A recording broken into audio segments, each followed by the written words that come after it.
قالوا انما نحن مصلحون الا انهم هم المفسدون ولكن لا يشعرون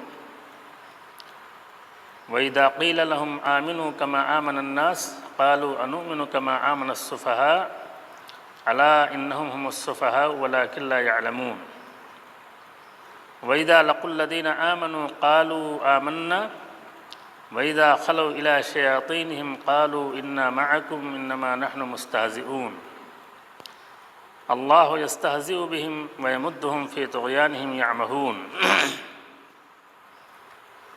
أولئك الذين اشتروا الضلالة بالهدى فما ربحت تجارتهم وما كانوا مهتدين۔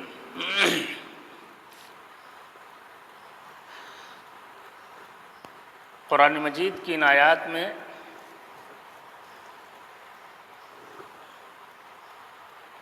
انسانوں کے تیسرے صنف کا تذکرہ ہے۔ تیسری صنف یعنی منافقین، جو دراصل کافر ہی ہیں لیکن یہ اپنے کفر کو جان بوجھ کر اپنے کچھ دنیوی فائدے کے لیے چھپائے ہوتے ہیں اور مسلمانوں کے سامنے اپنے آپ کو مسلمان باور کراتے ہیں۔ اللہ تعالیٰ ان لوگوں کی خصوصیات اور ان لوگوں کی حرکتوں کا تذکرہ کر رہا ہے۔ ایک چیز ذہن میں رہنی چاہیے قرآن مجید اور تفسیر کے طالب علموں کے سامنے کہ جیسے مومنوں اور سرکش کافروں کا تذکرہ یا منافقین کا تذکرہ جو کچھ ہو رہا ہے، اگرچہ زمانے نزول قرآن میں جو اہل ایمان اہل اخلاص تھے یا جو سرکش کافر تھے یا جو منافقین تھے، ان پر ان آیات کا انطباق تو ہوتا ہی ہے، لیکن ایسا نہیں ہے کہ یہ آیات انہی تک محدود ہیں۔ یہ اوصاف اور خصوصیات قیامت تک جن لوگوں کے اندر پائے جائیں گے، یہ خصوصیات ایمان کی خصوصیات، تقوی کی خصوصیات قیامت تک جن بندوں میں پائی جائیں گی ان آیات کے ان پر یہ آیات منطبق ہوں گی۔ ایسے ہی جو متمرد اور سرکش کفار اور اسلام کے باغی اور اللہ کے باغی اور دشمن ہیں، وہ چاہے زمانے نزول قرآن میں ہوں یا زمانے نزول قرآن کے بعد ہوں، سب پر یکساں ان آیات کا اطلاق ہوگا۔ ایسے ہی جن منافقین کا تذکرہ ہو رہا ہے ان 14 آیات میں، تو ہم یہ نہ سوچیں کہ یہ تو آج سے 1400 سال پہلے زمانے نزول قرآن میں جو منافقین کا طائفہ یا گروہ پایا گیا تھا عہد نبوی میں، ان سے متعلق آیتیں ہیں، لہٰذا آج کے دور پر ان کا انطباق نہیں ہوگا۔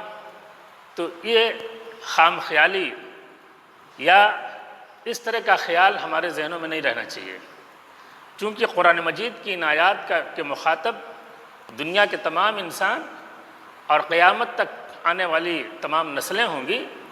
اس ناطے ان آیات کا انطباق جیسے عہد نبوی کے منافقین پر ہوا یا عہد نبوی میں جو کفار اور مشرکین یا اہل کتاب ان اوصاف اور خصوصیات کے حامل تھے، اگر وہ اوصاف اور خصوصیات آج کے دور میں جن کے اندر پائی جائیں گی، ان پر بھی ان آیات کا انطباق ہوگا۔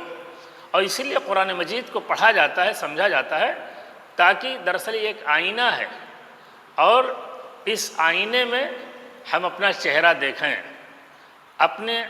اپنی زندگی کا جائزہ لیں، اور تاکہ جو بھی داغ دھبے نظر آئیں ہم ان داغ دھبوں کی صفائی کریں۔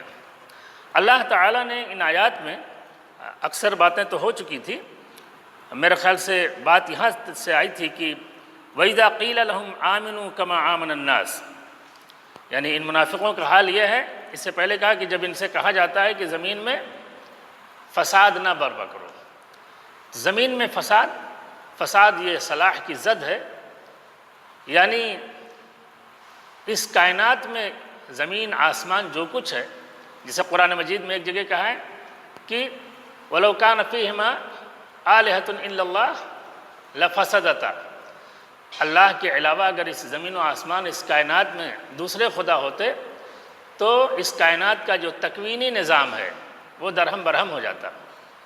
اس کائنات کا تکوینی نظام چونکہ ایک ہی ہاتھ میں ہے، ایک ہی اللہ کے پاس ہے، اس ناطے اس میں کوئی خلل نہیں ہے۔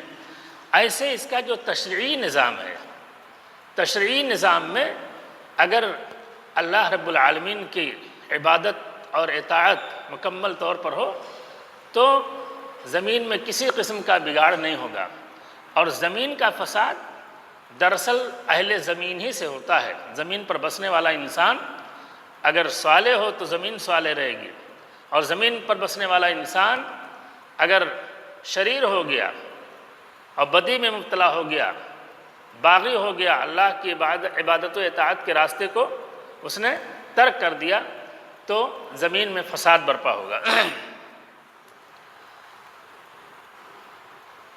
اور فساد اس سے بھی ہوتا ہے، جیسے کہ میرے خیال سے کل یا پرسوں قرآن مجید کی ایک آیت پڑھی تھی کہ الا تفعلوا تکن فتنة فی الارض فساد کبیر۔ قرآن مجید میں اللہ تعالیٰ نے بتایا کہ مومن مومن کا دوست، کافر کافر کا دوست۔ اگر مومن کافر سے دوستی کرے گا تو ایک طرح سے خلل پیدا ہو جائے گا معاشرے کے اندر، اور فتنہ اور بہت بڑا فساد رونما ہو جائے گا۔ یہ منافقین جو مسلمانوں سے ظاہری طور پر ملتے تھے لیکن در پردہ یہ کافروں سے دوستی کی پینک بڑھاتے تھے، تو یہ بڑی مضر اور بڑی نقصان دہ اور بہت بڑے فساد اور بہت بڑے فتنے کی بات ہے۔ اس ناطے اللہ تعالیٰ نے کہا کہ وَإِذَا قِيلَ لَهُمْ لَا تُفْسِدُوا فِي الْأَرْضِ قَالُوا إِنَّمَا نَحْنُ مُصْلِحُونَ، جب ان سے کہا جاتا ہے کہ زمین میں فساد اور بگاڑ نہ برپا کرو تو کہتے ہیں کہ ہم کہاں فساد برپا کرو، ہم تو مصلح ہیں، ہم مصلح ہیں۔ بلکہ انما پھر نحنو ضمیر فصل لا کر کے بہت ہی وثوق اور تاکید کے ساتھ یہ دعویٰ کرتے ہیں یہ منافقین کہ ہم مفسد نہیں بلکہ مصلح ہیں، صالح نہیں بلکہ مصلح ہیں۔ قرآن مجید نے سخت تردید کی، کہا الا انہم هم المفسدون ولکن لا یشعرون، کہا خبردار جن لوگوں کا یہ رویہ دنیا میں ہے کفر اور شرک کا، نفاق کا، اور اللہ کی عبادت و اطاعت کی بجائے غیر اللہ کی عبادت کرتا ہے انسان، تو ایسی صورت میں یہی دراصل اصل فسادی ہیں، مفسد ہیں، لیکن ان کو اس کا شعور اور احساس نہیں ہے، اس کا ادراک نہیں ہے، اس کا پتہ نہیں ہے۔ اور کہا کہ وَإِذَا قِيلَ لَهُمْ آمِنُوا كَمَا آمَنَ النَّاسِ، جب ان سے کہا جاتا ہے کہ ایمان لاؤ جیسے کہ لوگ ایمان لائیں، تو میں نے بتایا تھا کہ لوگ سے مراد صحابہ کرام ہیں، یعنی صحابہ کرام رضوان اللہ علیہم اجمعین جس طرح رسول اکرم صلی اللہ علیہ وسلم کی دعوت پر انہوں نے لبیک کہا، ایمان کی شاہراہ پر وہ گامزن ہوئے، ثابت قدم رہے، اور دین اور ایمان کی راہ میں انہوں نے جان و مال سب کچھ قربان کر دیا، کہا ان کی طرح ایمان لاؤ۔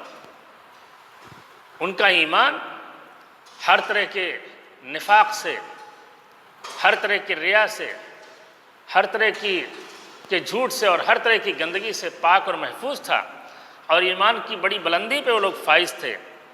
تو کہا ایمان لاؤ جیسے یہ صحابہ کرام ایمان لائیں۔ تو یہ کہتے، جواب دیتے انؤمن کما آمن السفہاء، کیا ہم ان بیوقوفوں کی طرح ہیں، ہم ان بیوقوفوں جیسا ایمان لائیں گے؟ یعنی صحابہ کرام کو کفر اور نفاق کی جو نگاہ ہے وہ بیوقوف قرار دیتی تھی، وہ کہتی تھی عجیب لوگ ہیں کہ اپنے نبی کے کہنے پہ اپنا گھر بار، اپنی جان، اپنا مال اولاد سب کچھ یہ قربان کر دیتے ہیں اور سب کچھ تج دیتے ہیں، تو جو صحابہ کرام نے جو قربانیاں دیں ان قربانیوں کو یہ کم عقلی قرار دیتے تھے، کہتے تھے یہ کم عقلی کی بات ہے کہ ان کے چکر میں آ کر کے انہوں نے اپنا وطن چھوڑا، اپنا گھر قربان کیا، اپنی جان کے نذرانے پیش کر رہے ہیں، اپنی اولاد قربان کر رہے ہیں، دوستی اور دشمنی کے معیار بدل دیے۔ تو کہا یہ ان کی عقل کا فطور ہے۔ قرآن نے کہا الا انہم هم السفہاء، خبردار، سچائی یہ ہے کہ بیوقوف یہ ہیں، کم عقلے یہ ہیں، اور بالآخر انجام سامنے آئے گا اور مستقبل طے کرے گا کہ کون عقل مند ہے کون بیوقوف ہے۔ وَلَٰكِن لَا يَعْلَمُونَ، لیکن انہیں ابھی پتہ نہیں ہے، ابھی تو یہ بہت مزے لے رہے ہیں، لیکن جب چاہے اسی دنیا میں یا اگر دنیا میں اللہ تعالیٰ نے مہلت دے دی، چھوٹ دے دی، رسی دراز کر دی کسی حکمت کے تحت، تو مرنے کے بعد ان کو حقیقت اور سچائی کا شعور ہوگا، ابھی شعور نہیں ہو پا رہا ہے۔ وَإِذَا لَقُوا الَّذِينَ آمَنُوا قَالُوا آمَنَّا، ان منافقوں کا حال یہ ہے کہ جب یہ مومنوں سے ملتے ہیں تو کہتے ہیں ہم ایمان لے آئے ہیں، ہم مومن ہیں، ہم مسلمان ہیں، اور جب یہ اپنے شیاطین سے جا کے ملتے ہیں تو شیاطین یہ جو دعات الضلال، دعات الکفر، ان کے ائمہ، ان کے روسا، ان کے لیڈر، تو جب ان سے ملتے ہیں تو کہتے ہیں انا معکم، ہم تو آپ ہی کے ساتھ ہیں۔ یہ تو ان مسلمانوں کو بیوقوف بنانے کے لیے ہم کبھی کبھار ان کے ساتھ نظر آ جاتے ہیں۔ انما نحن مستہزئون، ہم تو ان کے ساتھ گویا ایک طرح سے مذاق کر رہے ہیں، استہزاء کر رہے ہیں۔ قرآن مجید کی تعبیر اللہ تعالیٰ نے ان کو سفیہ کہا، ان کو شیطان کہا، یعنی بہت سخت تعبیر ہے۔ بہت سی صراحہ کا ایک طالب علم پوچھ سکتا ہے کہ قرآن کا حکم ہے، اسلام کا حکم ہے کہ جب دعوت دی جائے تو نرمی کے ساتھ دعوت دی جائے، حکمت کے ساتھ دی جائے، موعظۃ حسنہ کا رویہ اختیار کیا جائے، کا اسلوب اختیار کیا جائے، اور مدعو کو یا ایک غیر مسلم کو براہ راست سفیہ یعنی کم عقلہ، شیطان قرار دے دینا، یہ کہاں کا یہ موعظۃ حسنہ ہے، کہاں کی حکمت ہے؟ تو دراصل ہر مدعو کے ساتھ یہ معاملہ نہیں ہوگا۔ جس قوم کو، جس سماج کو ایک داعی دعوت دیتا ہے اس میں مختلف سطح کے لوگ ہیں۔ ایک وہ ہے جو آپ کی دعوت پر غور کرنے کے لیے تیار ہے، جو سوچ رہا ہے، جس کا رویہ نرم ہے، سنجیدگی ہے جس کے اندر، ظاہر ہے اس کے ساتھ اس طرح کا اسلوب، اس طرح کا لب و لہجہ قرآن مجید نہیں استعمال کر رہا ہے۔ یہاں تو یہ ان شریر قسم کے لوگوں کا ہے کہ جنہوں نے اپنی پوری زندگی اسلام کی مخالفت میں گزاری، اور جب دیکھا کہ اسلام غالب آ گیا تو اس کو اندر سے کھوکھلا کرنے کے لیے، نقصان پہنچانے کے لیے انہوں نے اسلام کا لبادہ اوڑھا اور اپنے دل میں کفر اور شرک کو سجائے اور بسائے رکھا، اور قدم قدم پر رکاوٹیں کھڑی کرنا، اسلام اور مسلمانوں کو نقصان پہنچانا، یہی ان کی زندگی کا مشن تھا۔ تو ایسے لوگوں کے لیے خاص طور سے قرآن مجید اتنا سخت اسلوب اختیار کر رہا ہے۔ کہا جب یہ اپنے شیاطین کے پاس تنہائی میں ملتے ہیں، وَإِذَا خَلَوْا إِلَىٰ شَيَاطِينِهِمْ، خلا کا صلہ عموماً الا آتا ہے، خلوت الیہ، خلا کا صلہ بے آتا ہے یعنی خلوت بہ، اور کبھی کبھی خلوتوں کا صلہ الا بھی آتا ہے جیسے یہاں پہ ہے۔ تو الا یہاں اس لیے لایا گیا اس ناطے کہ یہاں خلا یہ جانے اور پلٹنے کے معنی کو بھی شامل ہے، یعنی جب یہ تنہائی میں اپنے کفر کے سرداروں سے اور ضلالت کے سرداروں سے تنہائی میں ملتے ہیں، ان کے پاس جاتے ہیں، تب یہ کہتے ہیں کہ انا معکم، ہم آپ کے ساتھ پاس ہیں۔ اور کہا ہم تو ان کا استہزاء کر رہے ہیں، ان کا مذاق اڑا رہے ہیں، ان کے ساتھ کھیل کر رہے ہیں۔ استہزاء حظ سے ہے جس کے معنی کھیل کرنا، مذاق اڑانا۔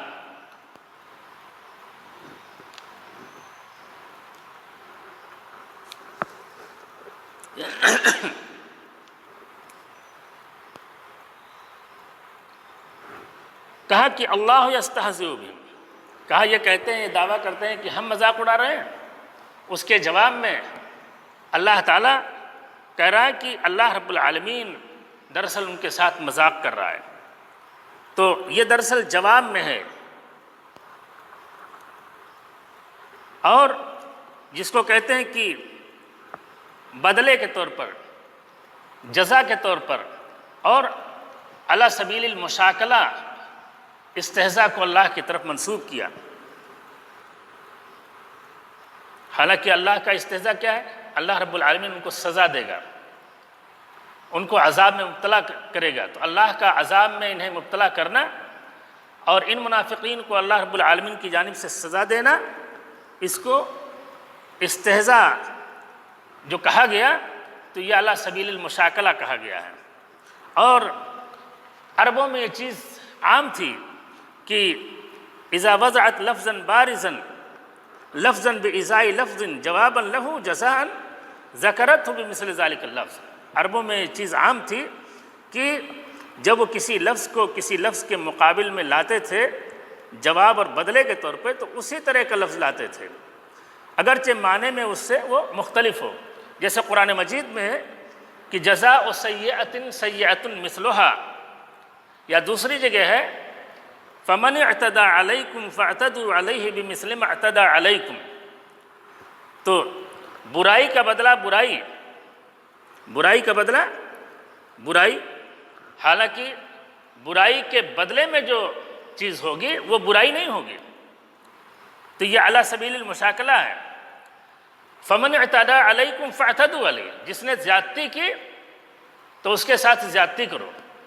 تو زیادتی کے جواب میں اس کے ریئیکشن میں جو عمل ہوگا وہ اعتداء نہیں ہوگا، یعنی قصاص یہ اعتداء نہیں ہے، اسلام اعتداء کا مخالف ہے۔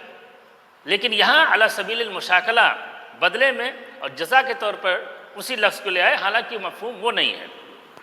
اسی طرح قرآن میں ہے وَمَكَرُوا وَمَكَرَ اللَّهُ وَإِنَّهُمْ يَكِيدُونَ كَيْدًا وَأَكِيدُ كَيْدًا وَيُخَادِعُونَ اللَّهَ وَخَادِعُهُمْ۔ تو یہ علی سبیل المشاکلہ ہے۔ اللہ یستہزئ بہم وَيَمُدُّهُمْ فِي طُغْيَانِهِمْ يَعْمَهُونَ۔ اور مد یمد، مد کے معنی ہے زیادتی کے، بڑھانا۔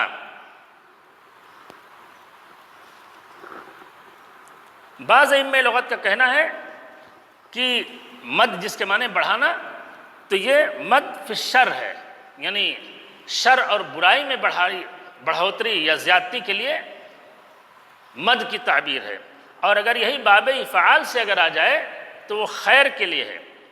وہ جیسے قرآن میں ہے وَأَمْدَدْنَاكُمْ بِأَمْوَالٍ وَبَنِينَ، تو باب افعال سے اگر یہی مادہ آ گیا تو اس کے معنی بھی زیادتی بڑھانے کے ہیں، لیکن وہ زیادتی اور وہ بڑھانا خیر میں ہوگا، شر میں نہیں ہوگا۔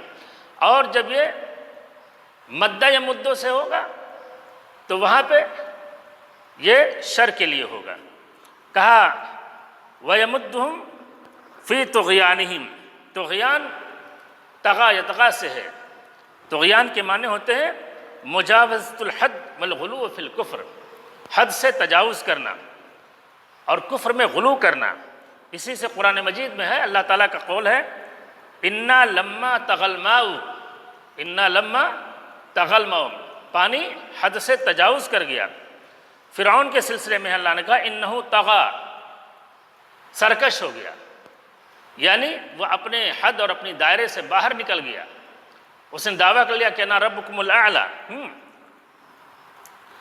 یعمہون، العمہ، عمہ کہتے ہیں یعنی حیرت زدہ ہونا، متردد ہونا۔ تو العم ایک ہے العمہ اور ایک ہے العمى۔ جیسے عمى آنکھ کے لیے، آنکھ کا اندھا ہو تو اس کو عمى کا لفظ بولا جاتا ہے، اور اگر دل اندھا ہو، دل حیران ہو، دل متردد ہو، مومن کے بجائے وہ متردد ہو، تو کہا کہ پھر یہ عمى اس کو کہیں گے ہے کے ساتھ۔ زمخشری نے کہا العمہ مثل العمى الا ان العمى فی البصر والرأی والعمہ فی الرأی فقط۔ مراد کیا ہے اس آیت سے؟ کہا اللہ رب العالمین ان کی مہلت کی مدت کو بڑھاتا جائے گا، جیسے قرآن میں ہے کہ انما نملی لہم لیزدادوا اثما، لیزدادوا اثما۔ اور ابن جریر نے کہا کہ فی طغیانہم یعمہون ای فی ضلالہم و کفرہم، تو ان کی ضلالت اور کفر کو سرکشی اور طغیانی قرار دیا قرآن مجید نے۔ یترددون حیارا ضلالا لا یجدون الی المخرج منہ سبیلا لأن اللہ قد طبع علی قلوبہم وسمعہم وختم علیہا فلا یبصرون الہدی۔